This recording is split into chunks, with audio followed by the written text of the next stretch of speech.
सूरह सबा का परिचय, वक्त और फायदा।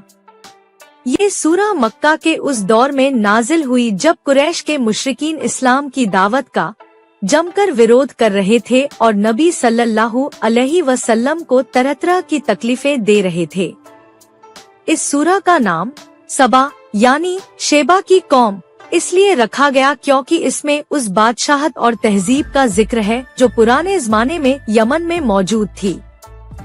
ये सूरह उन लोगों के लिए एक दस्तावेज है जो दुनिया की चमकदमक देखकर अल्लाह और आखिरत को भूल जाते हैं। सूरह सबा की उपयोगिता और फायदा। इस सूरह की सबसे बड़ी खूबी ये है कि ये इंसान को ये समझाती है कि दुनिया की सारी ताकत और दौलत असल में अल्लाह के हाथ में है। ये सूरह उन लोगों के सवालों का जवाब देती है जो कयामत के दिन और अल्लाह की कुदरत पर शक करते हैं। ये सूरह हमें सिखाती है कि जिस तरह पुरानी ताकतवर कौमें अपनी नाशुक्री की वजह से बर्बाद हो गई, उसी तरह आज के लोग भी अगर अल्लाह की नेमतों को नहीं मानेंगे तो उनका भी वही हाल होगा।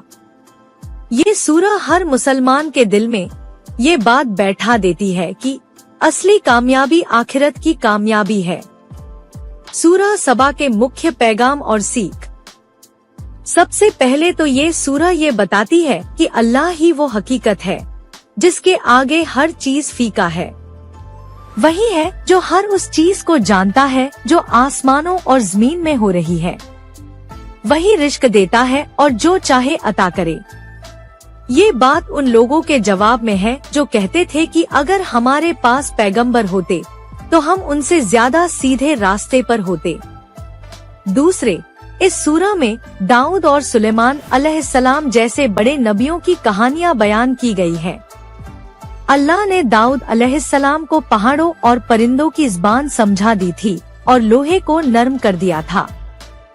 सुलेमान अलैहिस्सलाम को हवा, इंसान, जिन्न और जानवर सबका सुल्तान बना दिया था। इन कहानियों से ये सबक मिलता है कि अल्लाह जिसे चाहे बड़ी कुदरत अता कर दे, लेकिन आखिर में हर किसी को उसके सामने जवाबदेह होना है।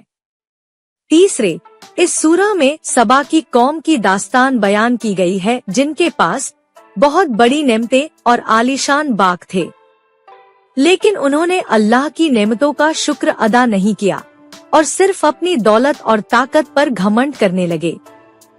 आखिर में अल्लाह ने उन पर से नाम बांध का पानी तोड़ दिया और उनकी शानो शौकत को तबाह कर दिया। ये कहानी उन लोगों के लिए एक सबक है जो दुनिया की चीजों पर इतराते हैं। चौथे, ये सूरह उन लोगों के झूठे दावों का पर्दाफाश करती है जो खुद को अल्लाह का बेटा या उसका साझीदार बताते हैं। अल्लाह साफ फरमाता है कि उसने न किसी को बेटा बनाया है और न उसका कोई साझी है। वह बहुत बुलंद और बड़ा है और उसकी शान बहुत ऊंची है। पांचवें, इस सूरह में कयामत के दिन का बहुत ही डरावना मंजर पेश किया गया है। उस दिन जालिम लोग कहेंगे कि काश हमने दुनिया में वापस जाने का मौका पाया तो हम जरूर नेक बंदे बन जाएं। लेकिन उनकी ये बातें उनके किसी काम नहीं आएंगी। उस दिन कोई सिफारिश काम नहीं आएगी और न ही दोस्ती किसी काम आएगी।